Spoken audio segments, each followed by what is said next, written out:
안녕하세요. 오늘은 2장 텍스트 마이닝 예제를 알아보도록 하겠습니다. 텍스트 마이닝이란 무엇일까요? 텍스트 마이닝은 텍스트 데이터에서 무언가를 캐낸다라는 의미입니다. 마이닝이라는 거는 어떤 거를 채굴한다, 발굴한다라는 의미를 가지고 있죠. 그래서 텍스트 마이닝은 텍스트 데이터에서 우리가 뽑아낼 수 있는 인사이트를 발견한다 라는 분석 기법을 통틀어서 의미합니다. 그 예로 구글 번역, 네이버 번역과 같은 번역 기계를 예로 들 수 있고, 그리고 그를 활용한 챗봇 같은 것도 있겠죠. 두 번째로는 텍스트 임베딩이라는 기술인데, 이건 다른 말로 자연어 처리라고 요즘 많이 불리는 기술이에요. 그래서 텍스트가 기계적으로 어떤 의미를 가지고 있는지를 추출해내는 작업을 의미합니다. 다음으로 검색이나 추천 시스템에도 텍스트 마이닝을 응용할 수 있어요. 검색을 잘 하려면 텍스트 마이닝을 잘 해야겠죠. 그래서 오늘 알아볼 예제는 첫 번째가 키워드 빈도수 분석이라는 간단한 텍스트 마이닝 예제입니다. 키워드 빈도수 분석이라 함은 어떤 텍스트 데이터, 그걸 문서라고 하는데요. 문서에서 어떤 키워드가 가장 많이 중요하게 등장하고 있는지를 빈도수를 분석하는 방법이라고 보시면 됩니다. 이 이미지는 워드 클라우드라는 시각화 기법으로 키워드 빈도수 분석을 나타낸 겁니다. 그리고 두 번째는 키워드 연관 분석이라는 걸 할 건데요. 키워드 연관 분석이라 함은 방금 전에 키워드의 빈도수 분석을 했다고 했죠. 키워드 빈도수 분석을 하면 어떤 키워드가 몇 번 등장했는지를 알 수 있는데, 이게 같은 문서나 아니면 같은 단락에서 서로 얼마나 연관돼서 등장하는지를 분석할 수도 있어요. 이건 두 번째 예제에서 알아보도록 하겠습니다. 먼저 첫 번째 예제를 해볼 건데요. 아나콘다 프롬프트를 실행해 줍니다. 그리고 지난 시간에 설치했던 가상 환경을 실행합니다. 주피터 노트북을 실행하고요.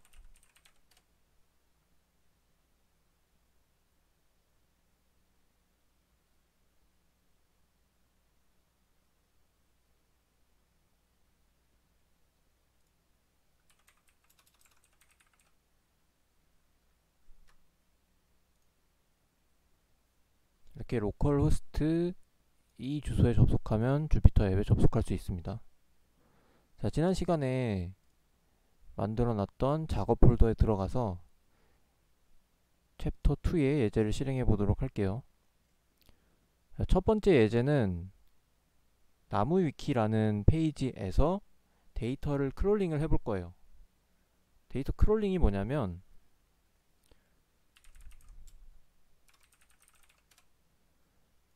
자, 이런 인터넷 웹페이지에 있는 이 텍스트 정보나 아니면 이런 이미지 정보 같은 것들을 다운로드 하는 것처럼 스크래핑 해오는 거예요. 그걸 웹 크롤링이라고 하고요.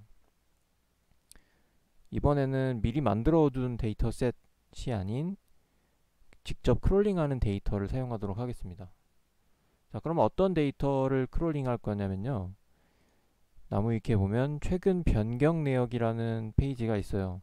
여기에 보면 지금 시간이 8시 26분인데 8시 26분에 수정된 문서들을 이렇게 쫙 리스트로 볼 수 있는데요. 너무 좋네요. 이 리스트에 들어가서 클릭을 해볼게요. 그러면 지금 이 보루토라는 애니메이션 페이지가 누군가에 의해서 수정이 된 거죠. 그러면 여기 있는 이 페이지들을 다 모으면 어떤 의미냐면, 지금 인터넷에서 가장 활발하게 이루어지고 있는 논의나 편집 같은 거를 볼 수 있는 거죠. 한마디로 말하면 이런 나무 위키의 트렌드를 볼 수 있는 겁니다. 자, 그래서 나무 위키에 저 최근 변경된 페이지들의 텍스트 데이터를 전부 가져올 거예요. 자, 방법을 알아보면 먼저 크롤링이라는 걸 하려면 이 개발자 도구라는 걸 펴야 돼요. 개발자 도구를 켜려면 더보기를 눌러서 도구 더보기 개발자 도구를 누르시면 됩니다. 저는 방금 전에 단축키를 눌러서 빠르게 실행을 했습니다. 자, 그럼 제일 먼저 가져와야 될 건 뭘까요? 제일 먼저 가져와야 될 거는 이 리스트들의 URL이겠죠. 그래야 여기에 새로 들어갔을 때 이 텍스트들을 가져올 수 있기 때문에 제일 먼저 가져와야 될 거는 이 리스트들의 URL을 가져오도록 하겠습니다.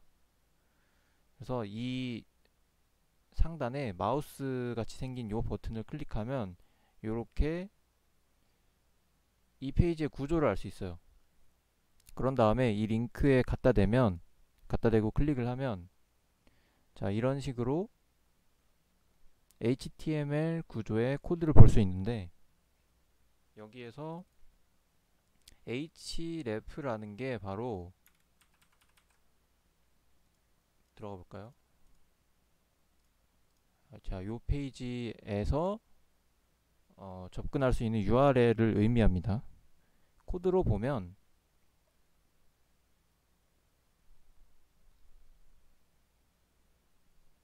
자, 제일 먼저 설치해야 될 라이브러리들을 살펴볼게요.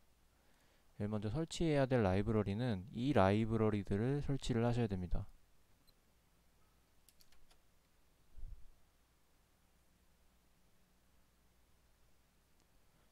자, 이런 식으로 3개의 라이브러리를 설치를 한 다음에 이렇게 임포트를 합니다. 첫 번째로 리퀘스트, 그리고 두 번째 뷰티풀 숲, 세 번째 RE라는 모듈인데 이 크롤링을 해주는 라이브러리는 이 라이브러리예요. 그래서 사이트 주소를 최근 변경 내역이라는 사이트 주소를 이렇게 입력을 하면 이 리퀘스트의 get이라는 함수로 HTML 컨텐츠를 이렇게 가져올 수 있어요. 여기까지만 실행을 한번 해볼게요. 자, 됐죠? 그러면 이런 식으로 HTML 코드를 전부 가져옵니다. 그 다음에 이제 뷰티풀 숲이라는 이제 BS4라고 부를게요. BS4를 이용을 해서 이 HTML에 있는 정보를 이런 방법으로 파싱을 해주겠다는 거예요. 즉, 뭐 여기에 있는 정보만 가져오고 싶다. 그러면 여기에 이 A라는 태그를 역추적해서 이런 식으로 find라는 함수를 이용해서 저 클래스를 찾아냅니다. 자, 이런 식으로 어떤 구획이 나눠져 있는 걸 볼 수 있죠. 그래서 제가 미리 찾아놓은 저 구획에 대한 정보는 이런 식으로 입력을 하시면 되고요. 그 안에 있는 tbody라는 식으로 하나 좁혀 들어가는 거죠. 테이블을 위해서 서치를 했으니까 이제 tbody를 찾아서 그 안에 있는 trtd 중에 a의 href 속성을 가져오는 겁니다. 자, 그래서 어쨌든 크롤링이라는 거를 통해서 이제 데이터를 이런 식으로 가져올 수 있는데 방금 전에 크롤링을 했을 때 이제 URL 데이터를 전부 가져왔다고 가정을 해볼게요. 그러면 이 페이지 URLs라는 이 변수 안에 지금 변경이 일어난 페이지들의 URL 정보가 담겨 있는 거예요. 그러면 이 정보가 이제 담겨 있는데 여기에서 페이지 내에서 텍스트만 가져오는 기준은 첫 번째가 제목 정보, 제목이라 하면 이거죠. 그리고 카테고리 정보, 두 번째가 카테고리 정보는 이거를 의미하는 거고요. 마지막으로 컨텐츠 텍스트 정보는 여기 있는 이 본문 전체를 의미하는 겁니다. 그래서 이런 정보를 가져오면 제목과 분류 그리고 본문 내용을 이런 식으로 크롤링 할 수 있게 됩니다. 자, 그러면 이 정보들을 가져왔다고 가정을 하고 진행을 할 텐데, 이런 식으로 데이터를 가져왔을 때 이제 데이터 프레임을 만들어 줘야겠죠. 데이터 프레임은 이런 식으로 생성할 수 있어요. 크롤링을 하면서 동시에 이 타이틀 정보를 하나의 로우로 가져오고, 그리고 컨텐츠 정보를 하나의 로우로 가져오고, 카테고리 정보를 마찬가지로 하나의 로우로 가져온 뒤에 이걸 리스트 정보로 만들어서 시리즈는 데이터 프레임의 한 열의 데이터 혹은 한 리스트의 데이터라고 했었죠. 이 시리즈로 만들어낸 다음에 이거를 데이터 프레임에 append라는 함수로 이어 붙여줍니다. append는 뭐냐면 이런 데이터 프레임이 있을 때 하나의 로우를 시리즈로 추가해 주겠다는 거예요. 그래서 이 하나의 로우를 한 페이지마다 하나씩 만들면서 이걸 포문을 돌았죠. 포문을 돌면서 이 데이터 프레임 전체를 만들어냅니다. 그러면 이런 데이터가 생성이 됐겠죠.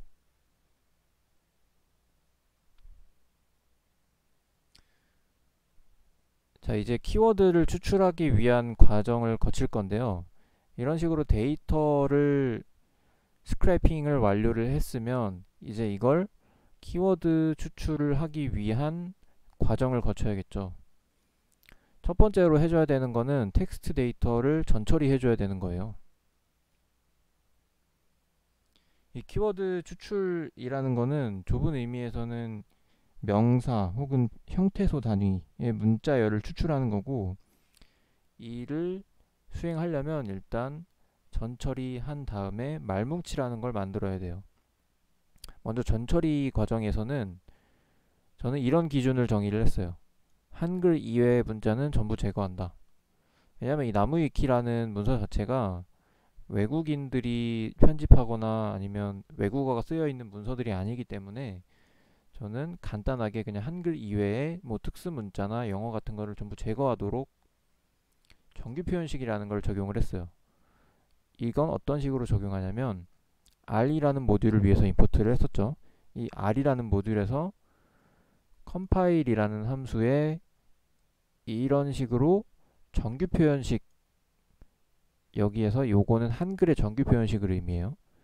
이 한글의 정규 표현식을 이런 식으로 정의를 해주고, 여기에 sub이라는 함수를 적용을 하면, 자, 이런 식으로 데이터 프레임의 컨텐츠 텍스트의 첫 번째 밸류를 지금 가져온 거예요. 여기에다가 이 함수를 적용을 하면, 자, 이런 식으로 한글 이외의 텍스트는 전부 제거가 됐죠. 전부 제거가 됐고, 그러면 이거를 데이터 프레임 전체에 적용을 해주기 위해서는 칼럼에 apply 함수로 적용을 해주면 되겠죠. 자, 그러면 전에는 이런 식으로 숫자도 있고 특수문자도 있고 이런 영어도 있었는데, 이게 전부 다 이런 식으로 정리가 됐죠. 이게 데이터 전처리의 과정이고요. 사실 여기에 이제 몇 가지 전처리를 더 해주는데, 실제로 뭐 현업이나 아니면 실제 프로젝트에 응용을 할 때는 이것보다 더 복잡한 정규 표현식을 정의하기도 하고, 그리고 이 단계에서 미리 불용어 처리라는 걸 해주기도 해요. 불용어 처리는 이제 뒤에서 다시 설명을 드릴 텐데, 불용어라는 건 뭐냐면 이런 문서에서 쓸모없는, 잘 쓰이지 않는 단어들을 미리 정리를 하는 거예요. 예를 들면 여기에서 약이라는 용어 있죠. 이게 메디신이라는 먹는 약을 의미하는 약이면 의미가 있는 말인데, 실제로는 대략이라는 뜻이죠. 이런 것들은 실질적인 의미가 없는 단어이기 때문에 불용어라고 판단을 하고 보통 제거를 해요. 근데 여기에서는 이제 뒤에서 그 작업들을 해줄 거고요. 다시 돌아와서 말뭉치라는 걸 이제 만들어 줄 건데, 말뭉치라는 거는 말 그대로 이런 거예요.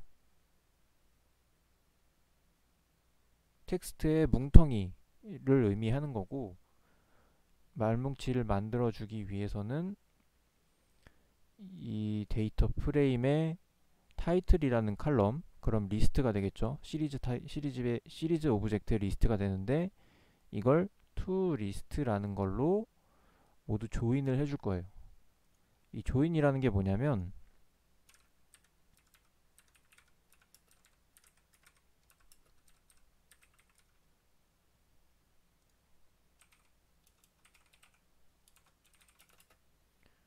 자, 이런 리스트가 있을 때 여기에서 to 리스트로 리스트를 가져온다고 했었죠. 타이틀의 리스트.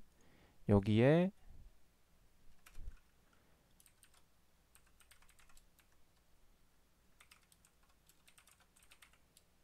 이런 식으로 하게 되면 이렇게 합쳐주는 거예요. 여기는 빈틈없이 합쳐주겠다 이런 거고, 여기에 만약에 쉼표 같은 걸 입력하면 쉼표를 넣고 합쳐주겠다 라는 의미입니다. 그래서 빈틈없이 다 데이터들이 합쳐졌죠. 이런 빈틈들은 원래 텍스트가 가지고 있던 빈틈이라고 보시면 돼요. 자, 그 다음에는 이제 konlpy라는 라이브러리를 설치를 할 건데, 이 konlpy 라이브러리는 설치하기가 조금 까다로워요. 그래서 미리 저는 설치를 해왔고, 여러분들은 자바를 설치를 하셔야 되고, 그리고 컴파일러를 설치를 하셔야 됩니다. C++ 컴파일러 설치를 하셔야 됩니다. 이 노트북 파일에 링크를 달아놨으니 여기에 들어가서, 그리고 여기에 들어가서 다운로드 받고 설치를 하시면 될 것 같고, 여기도 마찬가지로 다운로드 받고 설치를 하시면 됩니다. 이제 맥 같은 경우에는 마이크로소프트 비주얼 C++이 아니고 엑스코드를 설치하시면 되고요. 리눅스는 GCC라는 걸 설치하시면 돼요. 리눅스에서는 어떤 식으로 설치를 하냐면, 터미널을 열고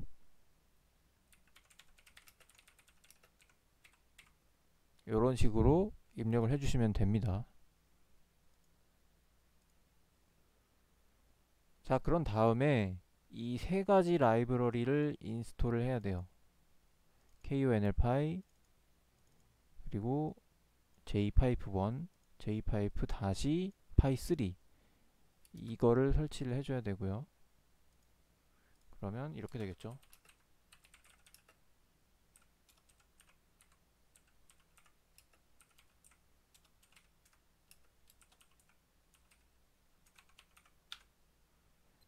요런 명령으로 설치를 해주시면 됩니다.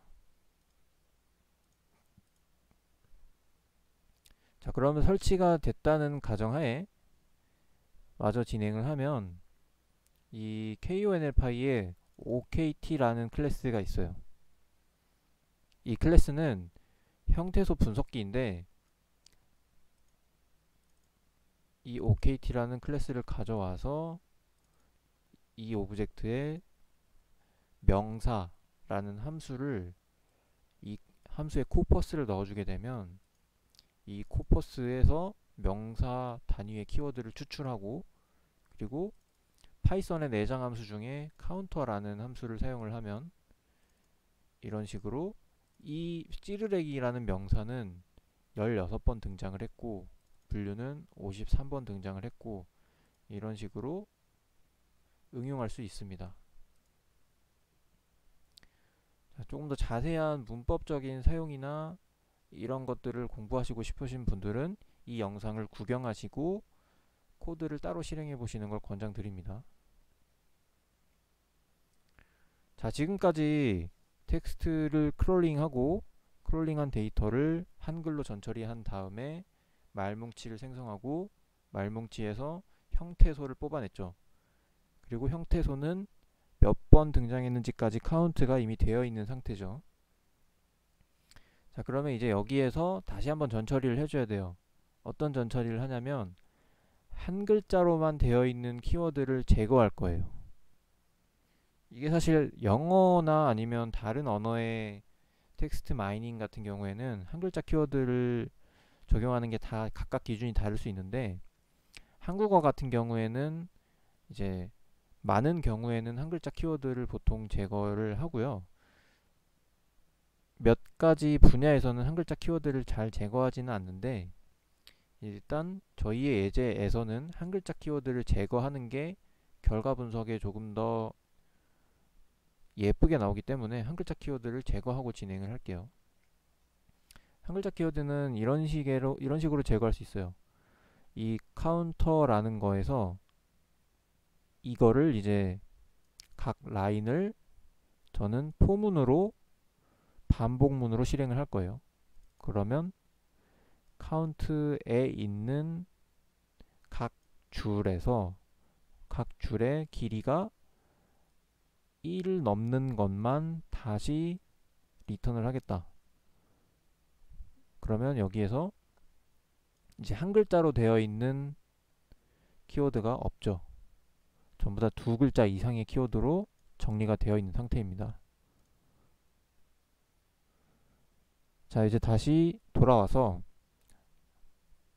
초반에 언급했었던 불용어 제거라는 거를 할 거예요. 불용어 제거라는 거를 하려면 이 미리 정의가 되어 있는 불용어 사전이라는 게 필요해요. 이게 뭐냐면 저 같은 경우에는 인터넷에서 쉽게 다운로드 받을 수 있는 불용어 사전을 그냥 가져왔는데, 자, 이걸 열어볼게요. 그러면 이 미리 준비해 놓은 파일을 보면 이런 것들이 불용어라고 정의가 되어 있어요. 이거는 구어체 같은 뭐 아이쿠, 아이구 같은 단어나 아니면 우리, 저희, 따라 같은 큰 의미가 담겨져 있지 않은 수식어 같은 단어들을 보통 포함을 하고 있고요. 이제 여기에 더해서 나무위키 페이지에 맞는 불용어를 따로 추가를 해야 돼요. 이거는 분석가가 눈으로 보고 추가하는 방법이 가장 일반적인데요. 여기에 보시면 의미 없어 보이는 단어들이 몇 개 있죠. 첫 번째, 최근, 수정, 시각, 요 세 개 단어가 있을 수 있고, 카테고리에 보면 분류라는 거는 어느 문서에든 다 분류라는 단어가 들어있을 테니까 중요하지 않겠죠. 그리고 뭐 목차, 개요, 목록 이런 단어들은 나무위키라는 페이지의 특성상 별로 중요하지 않은 단어들이에요. 저 같은 경우에는 이 정도로 불용어를 추가를 해줬고요. 이건 문서 편집이라는 큰 주제에서 많이 등장하는 단어들이기 때문에 저는 집어넣었고, 이제 이거를 스톱워즈라는 방금 전에 오픈했던 리스트에 추가를 해줍니다. 어펜드를 해서 추가를 해주고요. 다음에 아까 한 글자 키워드를 제거했던 거랑 똑같은 방식으로 포문을 도는데, 이번에는 카운트라는 거를 돌면서 근데 스톱워즈에 있지 않은 키워드만 리턴을 해라. 즉 이것과 이것의 키워드가 검색이 된다면 그 키워드는 제거를 해주겠다는 거죠. 그래서 이걸 다시 실행했을 때 이런 식으로 불용어가 제거된 명사들을 볼 수 있어요.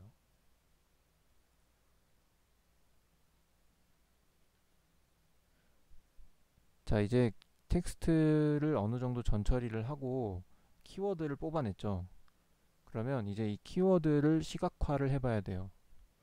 키워드 시각화를 하려면 이런 라이브러리 3개를 설치를 해야 됩니다. 한글을 이런 식으로 출력을 하려면 아마 지금 이 상태에서 바로 이 코드를 실행하면 여러분들은 에러가 나실 확률이 높아요. 그래서 이 한글 폰트 문제인데, 한글 폰트는 요 달아놓은 URL에서 다운로드를 받습니다. 다운로드를 받았고 여기에 있는 파일을 특정한 경로로 옮겨줘야 돼요.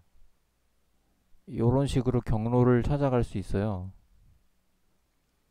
요 경로대로 쭉쭉 들어가시면 어떤 경로가 나오는데 이 경로라고 가정을 해볼게요. 그러면 여기에 이런 식으로 폰트를 넣거나 아니면 이런 정보를 가지고 있는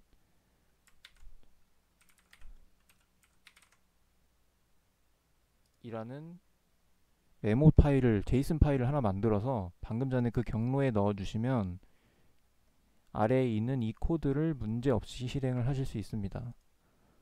저 같은 경우에는 실행을 하면 이런 결과가 나옵니다.